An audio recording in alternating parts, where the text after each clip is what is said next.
So the title of my presentation today is Mental Fitness at Work. But really the title of my presentation is Making Stress Your Superpower.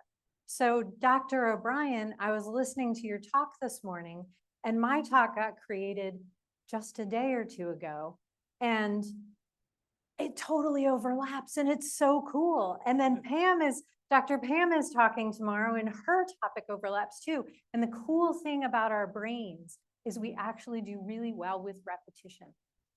And so getting all of these things at slightly different angles is really great for you guys. And I'm really excited to share. So making stress your superpower, we're going to do that with psychological flexibility. And there was a Gallup World Health Workplace Study 2025. It was just published, I think, in February. And it divided the globe into 10 geographic sections. And it was a fascinating study. It's totally worth looking up. And the Australians and the New Zealanders, they win if there's anybody representing Australia or New Zealand today. The Australians and the New Zealanders win for the most people who describe their lives as thriving, which is great. The unfortunate statistic is that the United States and Canada, and really, we're talking about the US here. I think the poor Canadians just got looped into us because they share a border. We have the highest stress levels in the world. And this is a problem. And we cannot eliminate stress, but it can be our superpower to accept and manage stress. And I'm going to teach you how to do that today. So in the first part is that we want to stop railing against reality. Most of the time when we are stressed, it is because we have an idea that something should be going this way, and yet it's going that way. And the stress is that gap between what we're wanting it to be and what it actually is. And if we can turn to acceptance and assessment and action instead, we're going to manage stress better. And I just want to do a little note about what acceptance is. So, because I talk about acceptance and people say, you can't with this acceptance thing. I don't accept this. I didn't like it. I don't want it. Make it go away. And I say, well, I'm not saying that you approve. I'm just saying that it is what is so. Right? Anybody had a flight delayed lately? Half the room, right? It just is. And you can be the person, the cool cat in the background who's like, yeah, flight's delayed. Good thing I have a nice John Grisham novel. Or you can be the person who's losing their mind. But the interesting thing is whether you're the cool cat or the person who's losing their mind, the flight is still taking off 2.36 hours later than it was supposed to take off. So this stress, this insisting on a reality that isn't in existence, instead of dealing with the reality you have, we're gonna work with this. So, and here's another interesting thing about humans. We have this tendency when we're feeling a feeling we don't like to focus in on either the feeling or the thoughts or the situation. But here's the fascinating thing.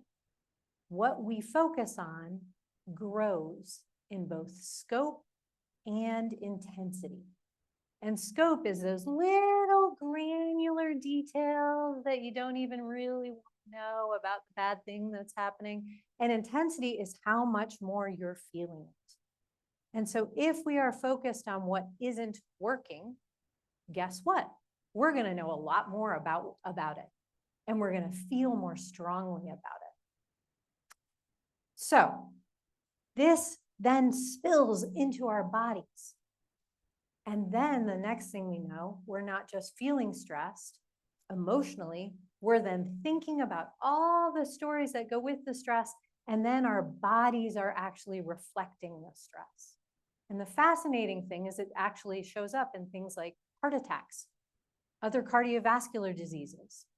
It shows up all over the place, right? So step number one in making stress your superpower. is you want to actually get present to what is. So in this present moment. And we need to settle down our bodies. And so I'd like, if you guys are willing to play a little game with me right now, I'd love for you to play a little game. And so everybody just put at least one paw on the floor. We got 1 foot on the floor, everybody? Okay. And now I'd like you to press, if you have both feet on the floor, just press into your left foot. Just notice your left foot for a second. And then notice your right foot. Switch over. Notice your right foot.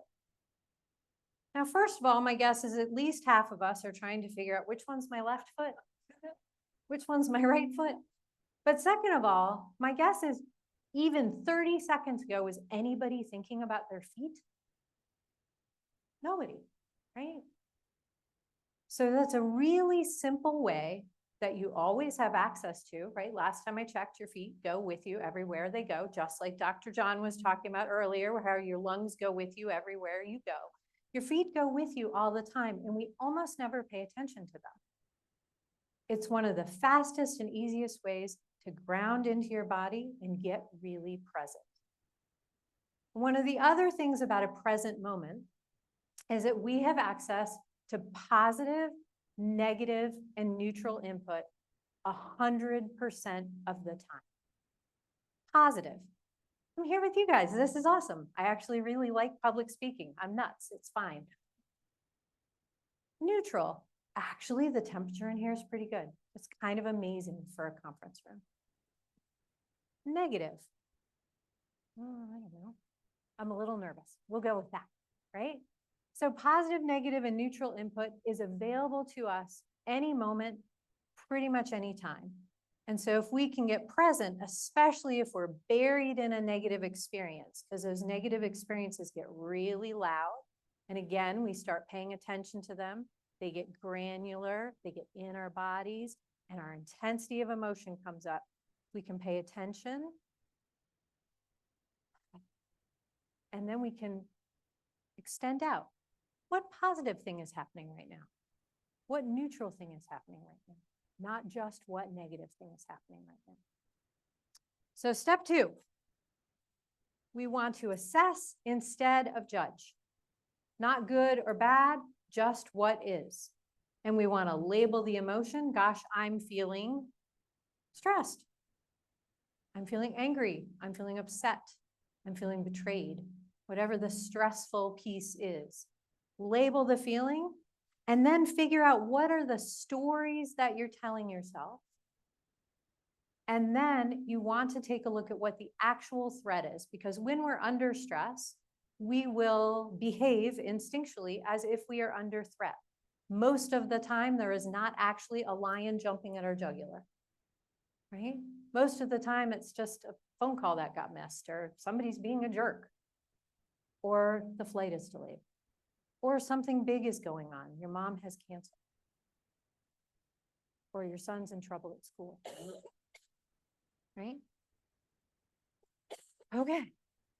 So this assessment instead of judging. So a couple of years ago, I got married, late in life love for the win. It's awesome.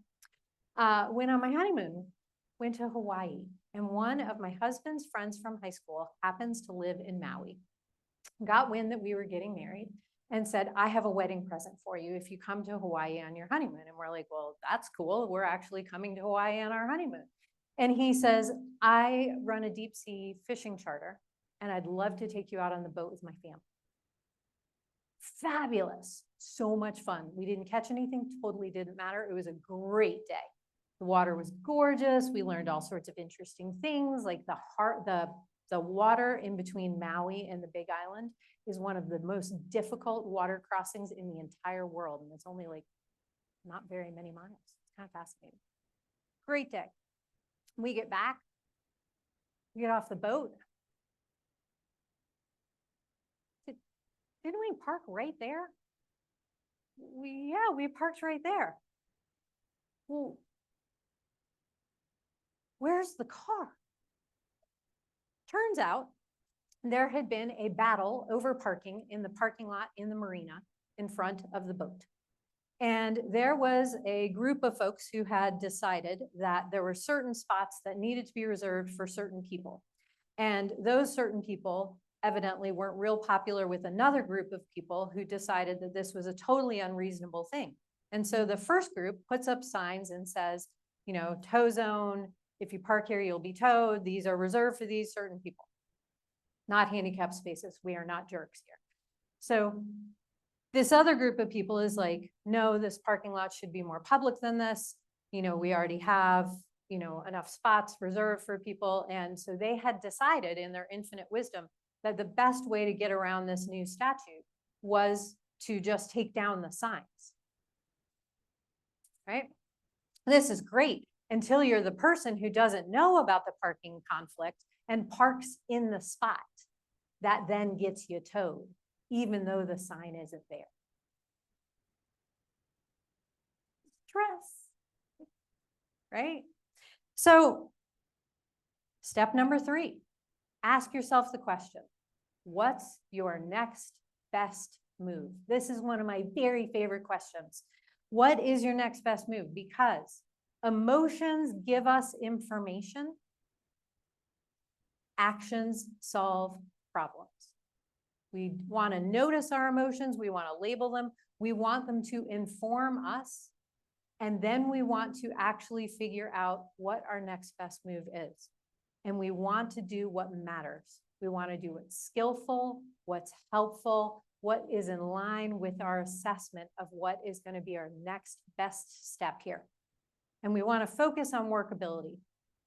And it was interesting because Jeff, my husband's high school friend, essentially said, I'll take you to the tow yard. Very helpful. And if you're decent to this guy, my guess is he'll be decent to you. And so we go to the tow yard, and we could have walked into the tow yard all sorts of peeved, right? All sorts of heated up. I can't believe you towed me. This is unfair. There was no sign, right? We could have walked in there like that. But instead, we walked in there like this. Hey, you towed our car.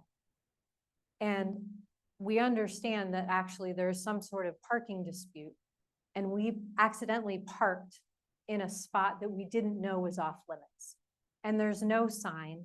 And here's the picture that shows you where we parked and that shows you that there was no sign. So we didn't understand that we were parking somewhere we couldn't park. Is there any way you can work with us? And instead of a $700 tow fee or some crazy amount, he took $50 and a smile and a handshake, and we got our car back and we commenced our honeymoon.